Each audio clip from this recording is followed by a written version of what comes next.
Hey everyone, and welcome to the 8-Figure Agent Podcast. My name is Jared Larsen, and I'm joined by my co-host Matt Walker, CEO of Swivel, the world's most flexible financial services CRM. Our mission is to build community, a community where we can empower each other to achieve remarkable success in the financial sector. Join Matt and me every week as we will motivate you to reach new heights in your career and unlock your full potential. Reaching your next level of success starts now. Hi, and welcome back to the 8-Figure Agent. I'm Jared Larsen alongside Mr. Matt Walker, and today we're going to talk about marketing versus sales. This is one of my favorites, Jared, because I think this is something that people in my industry especially get confused sometime on what is what. They say we're sales, they say we're marketing, what is, and I think understanding the two are absolutely critical. So I'm excited for you to give us some of your expertise, and maybe you can just I'll stop talking. I'll shut up. I'll let you just go into it. But just talk to us. Take us outside of our industry. And what is marketing? And then what is sales? And then let's pull it back into our industry. Yeah, well, I can't. I mean, I'd be remiss if I didn't ask the question, is marketing and sales the same thing? I love this question. I mean, I wish I could do a seminar in front of 10,000 people and say, is marketing and sales the same thing? And a huge number of people will raise their hand. A huge number, maybe even a majority would raise their hand. Marketing and sales are not the same thing. And it is so misconstrued outside of our industry and just even the general business population. Marketing is the way in which we create interest and curiosity. We bring awareness to things such as brand, identity, product, software, services, etc. That is marketing. And marketing is done through creativity. And I think of it as a top of a big funnel. That is marketing, is the top of funnel. And you're just trying to create interest. You're just trying to turn heads, right? And so this marketing is intended to get people to come in. Sales is the process in which you convert those leads into sales. It's why it's called sales. And they are two very different disciplines. They require very different behaviors, habits, and attitudes and activity. And they both produce different results. The interesting thing is within most organizations outside of the industry that we're working in, Matt, I see marketing and sales in cahoots with one another. They don't play well in the sandbox. And it's so intriguing because they are the funnel that are attracting the marketing leads that funnel down, and we qualify, and we convert our sales from our sales team. And so that in a very, very brief nutshell, this is a complex issue that we're talking about, but that's the difference between marketing and sales. Oh, I love that. I think in our industry, maybe it feels a little bit different depending upon how big your organization is. A lot of mom and pops, just one man show, one woman shop kind of things where we just have the agent and advisor who is quote unquote an industry expert on financial stuff, also has to be a salesperson. And then they sometimes forget they're also supposed to be a marketing person. And to be good at all three of those is a very unique, special individual. And it's hard to be good at all three. What we typically find is really good salespeople. Or we find a really good industry person that can kind of market. So I think that half the time they don't even understand what they're doing when they're doing it. They're just like, this is how I get people to buy my products, or this is how I get clients. But there is huge value I found in looking at marketing as marketing and sales as sales. So, talk to us, because Jared, you obviously in our industry, you've seen it, you lived it. Talk to us about what a marketer has to do to be successful in the financial service industry. A marketer. I love that question. It's super loaded. So I'm probably going to get shot at here with my answer. Number one, I want to understand, what are you passionate about doing?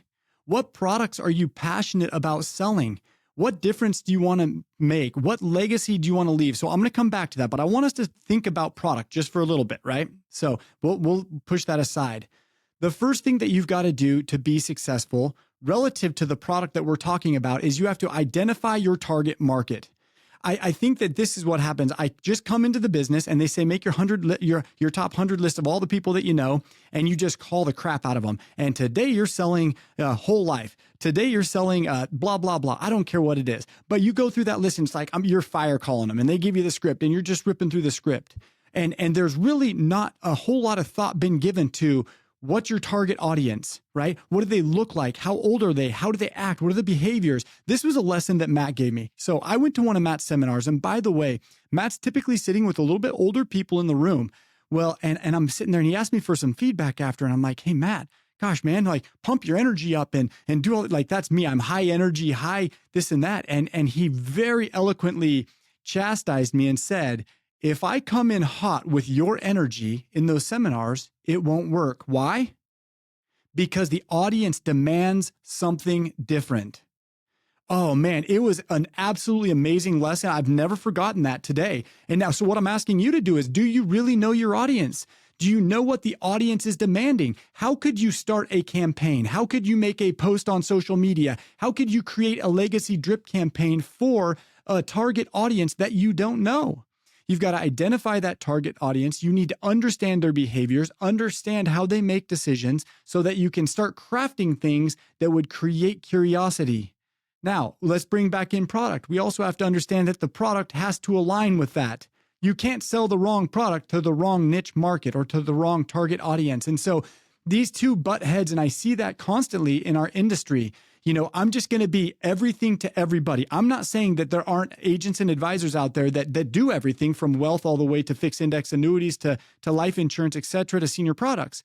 But what I'm saying is I've seen far more successful people niche down into specific products that they become the subject matter expert or really good at, because why? They can start to understand the buying habits of this target market.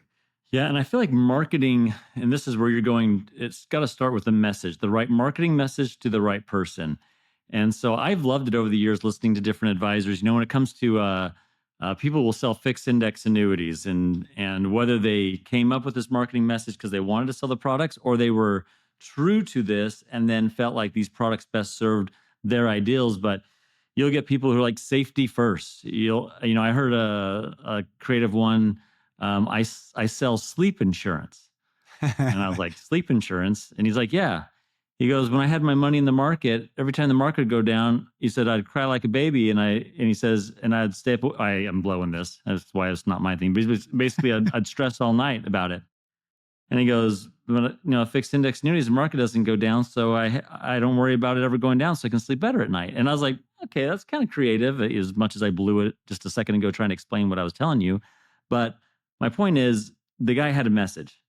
And then his message was true to that all the way through. If people like sell the stock market, hey, I can make you a lot of money. That's not very effective. But I've met advisors over the years that they sell a retirement. They sell a vision of stability in the future with growth and getting you what you want in your life to be able to provide for college and whatever it may be that you're trying to save for. They were selling something besides the product. That was their message. And so I think that that's a key component in marketing. It's not just the right target market. You got to have the right message. And then the next part about marketing is, how are you sharing this message? And Jared, what have you found? What's the old school way you've seen doing this? And where's technology? Where's the market taking us in new marketing messages? Wow. This is an ever-changing and evolving industry, particularly with AI, right? The evolution of AI has really been changing some things, and there are some tremendous values and benefits from AI, and there are some challenges with that as well. But I want to back up and talk really about just a couple things. So number one is, you're talking about the marketing, Matt, and the first key piece is alignment. You have to get alignment. And what I mean by alignment is, as Matt's talking about the message and how it hits and it relates, we've shared on our podcast before mission and vision, right? We talk mission and vision. It's so important, as if I'm marketing myself, I am branding myself. Matt Walker, agent advisor, is branding himself. And when you have a compelling mission and vision, it allows the prospect to choose to say yes to something, right? If they don't align with your vision, they will not choose you. If they don't align with your mission or your message, they won't choose you, or they may not choose you, right? But when you have a compelling message, it is so much easier for them to say yes to you. And I just love that. And I think that if you don't have a message, if you don't have some, I'm not necessarily just saying a tagline, but like really a thoughtful, thought out mission. My mission is to empower others to step into their light. That lands differently than me saying, My purpose is to make more money so I can help you, right? It's different. People can buy into my vision. So I think that it's really important for that alignment. Well, so Jared, we may have to just put a pause on where's the marketing heading, because that's probably its own conversation. Um, that we definitely owe it to ourselves and the audiences. Where is marketing heading in today's world? Because it is an ever changing landscape. What you're saying with being true to your message, it made me think of our experience with Swivel. We started down when we were kind of getting the beta and the alpha component, the alpha first, and then the beta of the software, where we're bringing some people on, just having tested out. One of our investors is very, very successful in getting multiple small businesses launched, and he spent time at Brigham Young University, head of the entrepreneur department, helping businesses get there. And we sat down with him. His name's Scott Peterson, wonderful human being, brilliant individual. And he looked at everything we put together and he's like, "It's wrong." I was like, "Wait a second. This is like 2 years of working our guts out, millions of dollars, efforts, energy." And he's like, "It's wrong." And it was almost that abrupt. Yeah, Matt, I remember in that meeting, as I sat there, I saw the wind go out of Matt's sails and almost this total frustration, like, who are you to tell me, right? It was this moment of just depressed. He's such a good guy and has so much clout. I had no other choice to just be like, shut my yap and just like take a moment and learn, because I thought he was so wrong in the moment. I was like, okay, I know my industry. Are you in my industry? I know the space. I've been working on it. And he went through and just pulled us into why our message was wrong. And he's like, let me connect you with the right person. And he did that. And we went through a process, and it was hard and it was long. And it was the first time I started understanding what really marketing was, to really know your audience and who it is. And that included interviews with our audience. It included different segment interviews. It included what they're looking for, what they want, what they're hoping for. And then it was crafting messages around that hope and want. And then it was backing it with what we're trying to produce and do. Well, that experience opened my eyes up to my financial service business. All of a sudden, I started asking my clients what they really wanted. And, returns, for my clients, that's not as important. It's important. Don't get me wrong. They want returns. But it was, with what I do, they wanted safety. They wanted peace of mind. They wanted to make sure that their money was there when they needed it there. And I started getting the answer. They wanted to live well, though. They needed returns. Sure. But they wanted confidence. And I started getting these terms of living well and confidence. And, it kept repeating itself. And guess what? All of a sudden, our tagline and our marketing message changed to live well and retire with confidence. And it wasn't my words. It was our customers telling us these words. And it was the marketing that rang true to them. And so then what we're doing is we're selecting more people like them with our marketing messages of living well and retiring with confidence. And so just eye-opening, shaping experience to understand how different marketing is than sales itself. Yeah, well, and Matt, this process that we went through at Swivel was a complete brand overhaul. Everything from a change in name, a change in logo, an overhaul to the entire website. And here's something that I've always known, but I just, sometimes you just let it go. More often than not, we sell the feature, or more often than not, we sell the benefit, right? So what we do is we go out and we scream from the rooftops, "I've got the best Corvette. It goes 190 miles an hour. Wouldn't you like my Corvette?" And we're selling, it's super cool. It looks great. And it's so fast and awesome. Don't you want to buy it, Matt? Yeah, because we're willing to sell before we start marketing. Correct. And the first question that this particular consultant met with us, he said, "What problem do you solve?" And I'm like, "Oh, well, we're a Corvette. We go super fast. What problem do we solve?" That question paused us long enough to say, "Who's our client?" Then we spent like months figuring out our ideal client. We worked through all of our features, advantages, and benefits, and then we associated those to the problem that we solve. And you know what? That process of rebranding started shaping the whole build of our software. We started making adjustments, tweaks. Engineers started having to build a complete different angle because why? We now know the problem that we solve. If you can't solve a problem, your sales becomes incrementally more difficult. You have to know the problem that you solve in marketing. It's a key piece. I would love, and this is kind of making me want to do this, and I hope our listeners do it for MedSup, the MedSup part of our business, or the advisors that work on that. I want to go talk to them and say, hey, start going asking our clients, like, what was the worst part of purchasing Medicare supplement insurance? What was the hardest part? I need to go back to my clients and say, hey, what was the hardest part of purchasing an annuity or finding a good wealth manager? What was hard for you? What was difficult for you? And start solving the problem of marketing that way. Yeah, Matt, this is crazy. I am young. I'm right out of college and I was fighting fires and I'm like, I don't want to do this anymore. My lungs are getting black and I'm dying at a young age. So I'm going to go into real estate investing because that's what you do when you have no money and you're super young.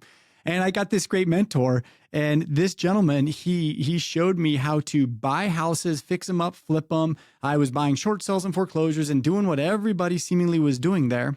But the crazy part was, he said, here's what I'm going to do. And y'all probably have seen this. Yes, I was this dude. You can make fun of me all you want. It was really successful.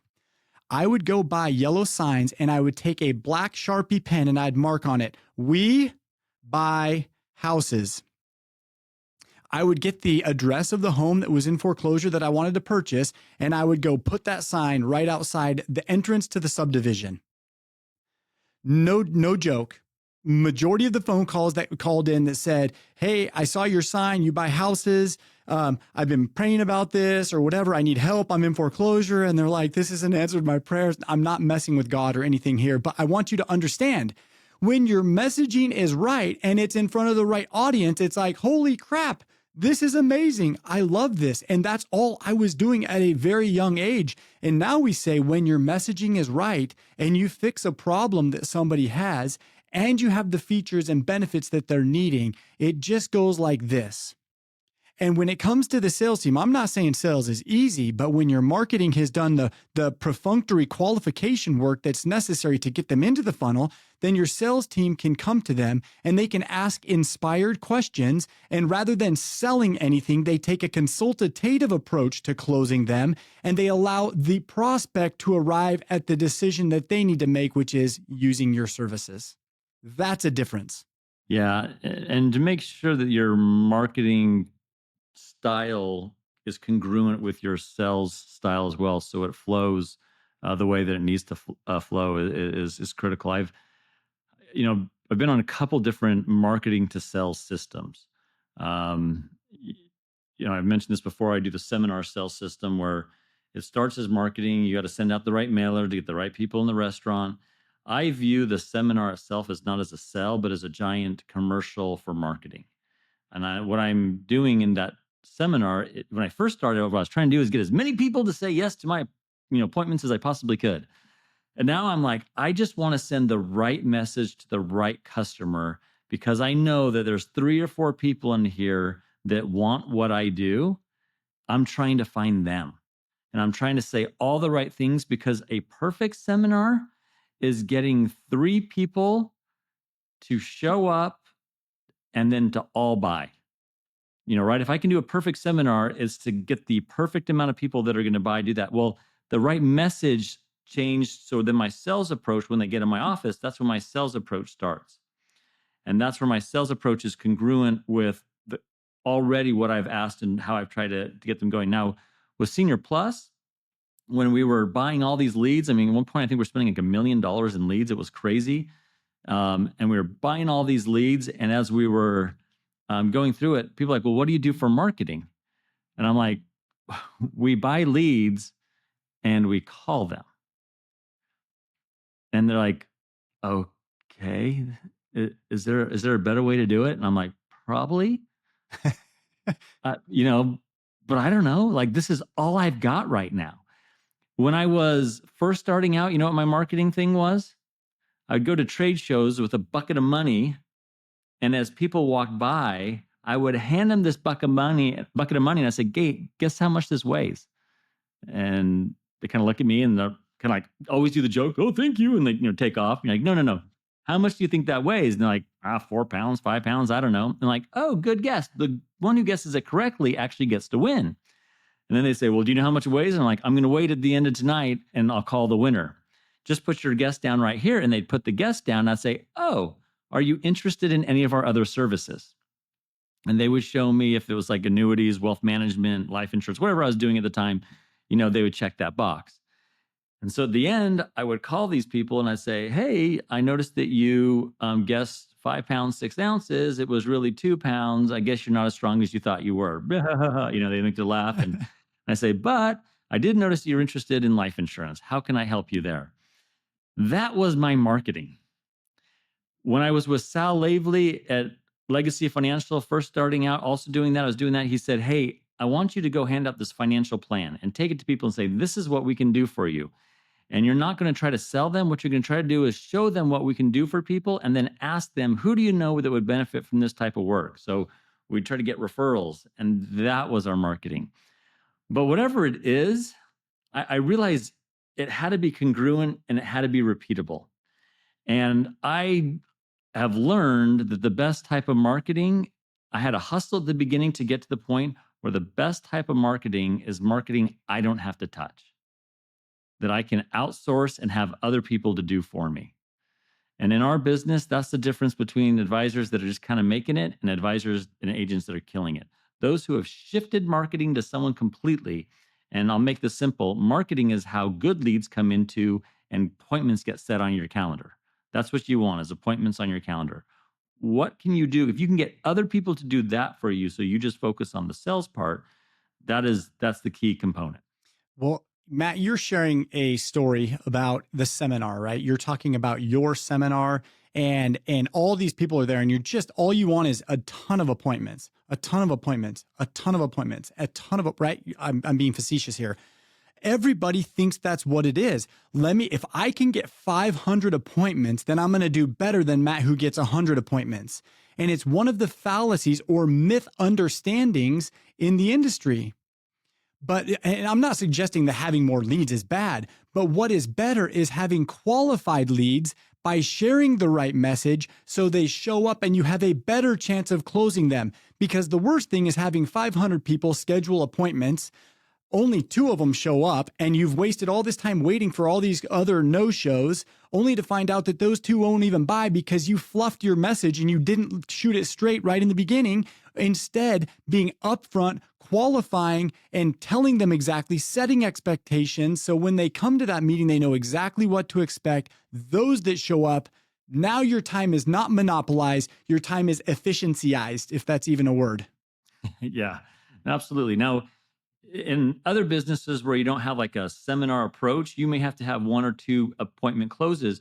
But my advice would be, don't be selling in the first meeting. Don't be selling, be marketing. You're on a date. I don't know how else to describe it. You want to decide if you want to work with them just as much as they want to work with you. And part of it is you need to make sure they have all the right things that you would need to be successful. So for example, if you're selling annuities and they only have $10,000, they're not right for you. If you're doing wealth management and they have $10,000 and they're starting up and they're young, they may be perfect for you. But you may say, I only work with people of 100,000. You get the idea. You got to qualify them just as much as they have to qualify you. Now, when I first started, saying no to someone who wasn't qualified was how I got in the most trouble, who caused the most pains, and it was just a disaster.